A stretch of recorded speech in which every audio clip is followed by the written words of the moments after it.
할렐루야. 우리 시편 91편 말씀 읽었습니다. 우리 어제 시편 90편 우리 모세의 기도에 대해서 말씀을 함께 나눴는데요. 살아계신 하나님은 우리가 대대에 거할 우리의 거처가 되신다라고 말씀을 드렸습니다. 평안할 때에도 우리 주님은 우리가 거하며 안식을 누리게 될 거처이며, 환난과 위기의 시간에도 우리가 주님의 품 안으로 피하며 거주할 때 우리 주님께서 우리의 피난처가 되신다라고 하는 것을 말씀드렸어요. 유한인 인생은 다 티끌로 돌아가게 될지라도 우리의 영은 주님께로 돌아가는 거예요. 영원하신 하나님께로 돌아가서 그분의 품에 안기는 것입니다. 육신의 삶은 잠깐이고 우리는 영원하신 하나님께로 돌아가는 자들이죠. 그래서 주님과 더불어 동행해야 되며 아버지의 나라에 소망을 두고 살아가야 된다. 선한 일에 부요한 자가 되자라고 하는 것을 어제 말씀드렸습니다. 그런데 오늘 본문 말씀도 다시 한번 하나님의 품 안에 안기는 복된 삶을 우리들에게 강조하고 있어요.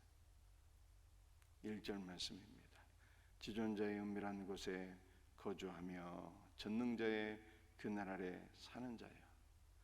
지존자의 은밀한 곳에 거주한다라고 하는 것을 원문에 입각해서 다시 번역하면 이러한 뜻입니다. 지극히 높으신 이의 지성소 안에 거주한다. 지극히 높으신 하나님의 지성소 안에 거주하는 자가 참으로 복이 있는 자입니다. 여러분들, 지극히 높으신 하나님의 지성소 안에 우리가 어떻게 거주할 수 있을까요? 제가 히브리서를 강의하면서 지성소에 관한 말씀을 많이 드린 기억이 나요. 가장 중요한 것은 오직 믿음이에요. 우리가 그리스도와 함께 죽고 그리스도와 함께 부활하였고 그리스도와 함께 승천하였고, 에베소 2장을 보게 되면 특별히 우리가 그리스도와 함께 보좌 우편에 앉아 있다 이렇게 말씀하고 있어요. 그리스도와 함께 보좌 우편에 앉아 있는 거예요. 지극히 높으신 하나님의 보좌 우편에 우리가 앉아 있는 거예요. 이미 이것을 믿음으로 취하게 될 때 우리는 그리스도와 함께 보좌 우편, 지극히 높으신 하나님의 보좌 우편에 앉아 있는 놀라운 은혜를 누리게 되는 것입니다. 여러분들, 지극히 높으신 하나님의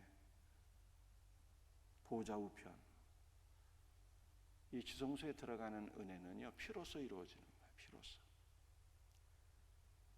대제사장이 1년에 한 번 대속죄일에 지성소 안으로 들어갔는데 피를 가지고 들어갔어요. 속죄소 위에 뿌렸잖아요. 자신의 죄와 이스라엘 백성들의 죄를 속하기 위하여 피로써 지성소 안으로 들어가게 되는 것입니다. 어린 예수 그리스도의 보혈의 공로를 의지하여 담대히 아버지 앞으로 나가는 거예요. 엄마 아빠에게 나아가는 아이들이 머뭇머뭇 쭈뼛쭈뼛하지 않잖아요. 그 사랑의 품으로 달려가는 것처럼 우리는 그리스도의 보혈의 공로를 믿고 의지함으로 지성소 안으로 들어가는 것입니다. 여러분들이 지성소 안으로 들어가는 것은 오직 대제사장이신 예수 그리스도를 통하여 들어가는 거예요. 대제사장의 이 에봇 흉패 안에 12개의 보석이 달려있는데 이스라엘 12지파의 이름이 달려있는 거잖아요. 대제사장의 품 안에 안겨서 이스라엘 백성들이 지성소 안에 들어간다.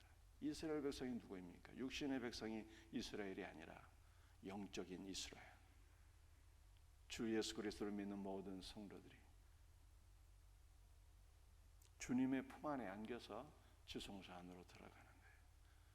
지성소, 지극히 높으신 하나님의 지성소 안에 거하는 자들이 복이 있다 라고 지금 1절에서 그렇게 말씀하고 있는 것입니다. 왜 복이 있을까요? 2절, 나는 여호와를 향하여 말하기를 그는 나의 피난처시요 나의 요새요 내가 의뢰하는 하나님이라 하리니. 주님의 품 안에 안기게 될 때 우리 하나님을 더욱더 깊이 알아가고 누릴 수 있습니다. 그분이 나의 피난처가 되시고 요새가 되시고 내가 의지하는 나의 하나님이 되신다는 것을 경험하게 되죠. 하나님께서 우리를 지켜주시고 보호해 주신대요. 주의 품 안에 거하는 자들을 무엇으로부터 지켜주실까요? 3절 말씀이에요. 이는 그가 너를 새 사냥꾼의 올무에서와 심한 전염병에서 건지실 것이미로다.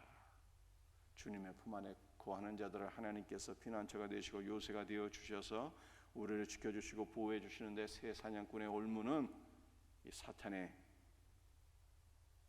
올무를 가리키는 것이죠. 사탄의 유혹 또는 사탄의 계략, 우리를 쓰러뜨리기 위한 사탄의 모든 음모로부터 하나님 우리를 지켜주시고 건져주시는 분이시다라고 말씀하고 있습니다. 그런데 특별히 3절 하반절에 보게 되면 심한 전염병에서 건져주신대요. 이 어떻게 보게 되면 팬데믹, 코로나 같은 전염병에서 우리를 건져주신다는 의미로 볼 수가 있지만, 이 원문을 보게 되면 심한 전염병은요 아주 깊은 욕망, 깊은 수렁을 의미하는 것입니다. 타락한 인간의 마음은 세상의 모든 것을 다 쓸어 넣어도 채워지지 않는 깊은 수렁이 있잖아요. 그 무엇으로도 채울 수 없는 욕망, 깊은 수렁이 있는데, 그래서 늘 공허하며 늘 갈증을 느끼며 늘 만족하지 못하며, 그래서 육신의 것, 세상의 것을 늘 추구하며 살아가는데, 이 깊은 수렁으로부터, 채워지지 않는 욕망으로부터 우리 하나님께서 우리를 건지신다. 그래서 주님의 품 안에 거하는 자들만이 진정한 만족이 있고 기쁨이 있고 감사가 있는 거예요. 사랑하는 성도들이요, 수가성의 여인이 그 무엇으로도 채울 수 없는 갈증을 느꼈지만 살아계신 주님, 우리들에게 생수를 마시게 하는 주 예수 그리스도를 만나게 될 때 그녀의 채워지지 않는 내면이 채워지고 기뻐하며 감사하며 주 예수의 복음을 증거하는 삶으로 바뀌게 된 것을 성경이 말씀하고 있습니다. 오늘 우리는 믿음으로 주 예수의 보혈의 공로를 의지함으로 우리의 대제사장 예수 그리스도의 품에 안겨서 주성소 안으로 들어가서 거룩하신 하나님의 임재를 경험할 때 그분이 나의 요새이신 것을 경험하게 되고, 그분이 우리를 제 사냥꾼의 올무에서 모든 사단의 음모와 계략으로부터 지켜주시고 보호해 주신 것을 경험하게 되고, 그분이 우리의 생명이 되어서 우리의 내면을 채우심에 오직 하나님 안에서 우리는 참으로 만족하고 기쁨을 누릴 수 있는 복된 은혜를 경험하게 되는 거예요. 이 놀라운 은혜가 우리 모든 성도들에게 경험되어지기를 주의 이름으로 축복합니다. 4절 말씀을 보게 되면요, 그가 너를 그의 깃으로 덮으시리니 내가 그의 날개 아래 피하리로다 라고 말씀하고 있습니다. 거룩하신 하나님의 지성소 안에서 하나님께서 주의 날개 깃으로 우리를 덮으신다, 이렇게 말씀하고 있어요. 우리가 주의 날개 아래 피하고 그분의 날개가 우리를 덮으신다는 거예요. 여러분들, 이것은 지성소 안에 하나님의 놀라운 영적 임재가 무엇으로부터 또한 이루어지는가를 우리들에게 보여주는 이 말씀이에요. 주의 날개 아래 피한다라고 말씀하고, 지성소 안에서 주님의 거룩한 날개가 나를 덮으시는 거예요. 그런데 이 날개라고 하는 단어가요, 끝이라고 하는 단어예요. 우리 하나님께 날개가 어디 있겠어요? 하나님 새도 아니신데. 지극히 높으신 하나님의 날개가 우리를 덮으시는데, 이 날개라는 것이 옷자락의 끝을 얘기하는 거예요. 여러분들 이 단어가 어디에 사용되어 있는가 하면은 구약성경 말라기 4장에 기록이 되어 있어요. 하나님을 경외하는 자에게는 공의로운 태양이 떠올라서 치료하는 광선을 비추리. 치료하는 광선을 비춘다는 단어가 바로 이 날개라는 단어예요. 여러분들 이 단어가 또 어디에 기록되어 있는가 하면요, 신약 성경의 복음서로 보게 되면 18년 동안 혈류병 걸린 여인이 예수님의 옷자락 끝을 붙잡았는데 치료하는 광선이 나와서 여인의 모든 혈류병의 근원이 마르고 치유되는 역사가 일어나게 되었어요. 말라기 4장에 치료하는 광선이 비춰진다는 것이 끝자락이 되는 끝. 그래서 여인이 혈류병 걸린 여인이 예수님의 옷자락 끝을 붙잡았더니 치유가 됐다는 거예요. 그런데 이 옷자락 끝은 무엇을 또 가리키는가 하면요, 주님의 말씀이에요. 주님의 말씀. 유대인들의 겉옷 끝자락에는요 옷단술이 달려 있는데 이 옷단술이 상징하는 것이 바로 하나님의 말씀입니다.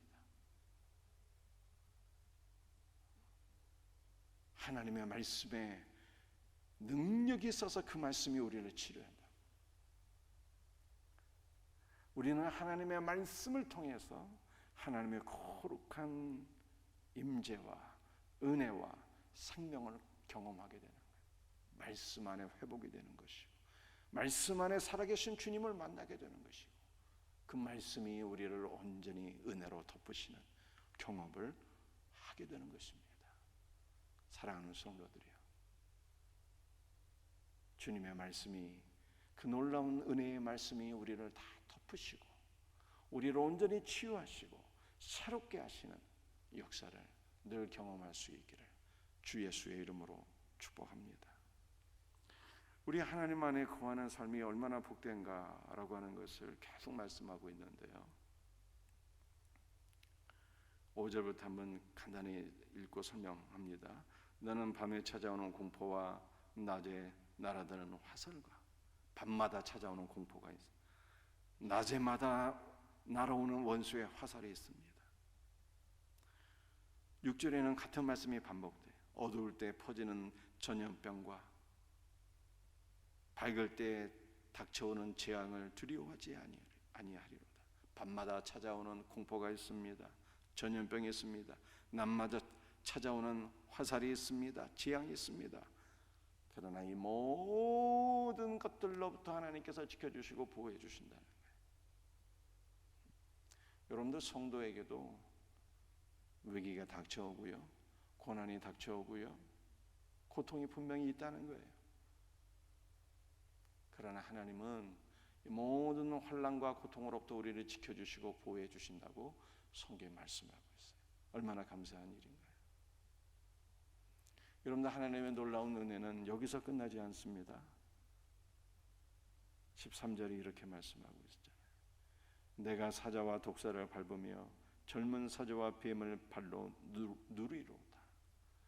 지극히 높으신 하나님의 지성소 안으로 들어가서 살아계신 하나님의 거룩한 임재를 경험하며 그의 말씀이 우리를 살리시는 놀라운 은혜를 경험하는 성도들은 하나님께서 눈동자같이 지켜주시고 보호해 주실 뿐만 아니라 그러요, 사탄의 모든 역사를 다 물리치고 승리하는 자가 되는 거예요. 13절, 사자와 독사를 밟으며 젊은 사자와 뱀을 발로 누리로다. 원수 마귀를 다 이기는, 원수 마귀를 짓밟고 승리하는 믿음의 사람이 될 것을 말씀하고 있어요. 사단의 공격으로부터 단순히 하나님께서 지켜주시는 것만이 아니라 원수 마귀를 짓밟고 승리하는 믿음의 사람이 되는 거예요. 여러분들 사실은 이 모든 놀라운 역사가 예수 그리스도의 십자가 안에서 다 이루어졌잖아요. 예수 그리스도의 죽으심과 부활을 통해서 사단의 모든 권세가 다 파괴가 된 것입니다. 마귀의 머리가 다 짓밟히게 된 것입니다. 이미 예수께서 온전한 승리를 이루어 주셨어요. 우리는 믿음 안에서 예수 그리스도의 승리를 누리게 되는 거예요. 이 놀라운 은혜가 누구에게 있습니까? 14절에 다시 반복하고 있어요. 하나님이 이르시되 그가 나를 사랑한즉 내가 그를 건지리라. 그가 내 이름을 한즉 내가 그를 높이리라. 지극히 거룩하신 하나님의 지성소 안으로 들어가서 살아계신 하나님을 만나는 자, 그의 거룩한 임재를 경험하는 자, 생명의 말씀으로 충만한 자, 그를 아는 자, 그를 사랑하는 자, 그들에게 하나님께서는 언제나 보호를 주시고 영적 전쟁의 승리자가 되게 하시겠다라고 말씀하고 있는 거예요. 이 놀라운 은혜의 말씀을 붙잡고 오늘 이 새벽에도 지극히 높으신 하나님의 지성소 안으로 들어가서 살아계신 하나님의 날개가, 그분의 생명의 말씀의 은혜가 우리를 덮으시는 이 놀라운 은혜가 우리 모든 성도들에게 오늘 새벽에 있기를 주의 이름으로 축복합니다. 기도하시겠어요? 주 예수님 감사합니다. 오늘 새벽에 우리 사랑하는 성도들 주의 은혜를 사모함으로 주 앞에 나와서 기도하오니 오늘 이 새벽에도 우리의 대제사장이신 주님의 품 안에 안겨서 지극히 높으신 하나님의 거룩하신 지성소 안으로 들어가게 하소서. 주 예수여, 주님과 함께 죽고 부활하고 승천하고 주의 보좌 우편에 우리를 앉게 하셨사오니 우리의 거룩하신 대제사장 주 예수 그리스도시여, 오늘도 주의 보혈로 우리를 덮으시고 주 예수의 거룩한 은혜와 생명의 말씀으로 우리를 채우시고 덮어 주시옵기를 간절히 기도합니다. 오늘도 주님께서 우리의 요새가 되어주시고 우리의 생명이 되어주시고 우리를 지켜주시고 보호해주시고 예수 그리스도 안에서 모든 원수 마귀를 짓밟고 승리하는 이 복된 삶으로 우리가 나아가게 하옵소서. 감사하오며 거룩하신 주 예수 그리스도의 이름으로 간절히 기도드리옵나이다. 아멘. 주신 말씀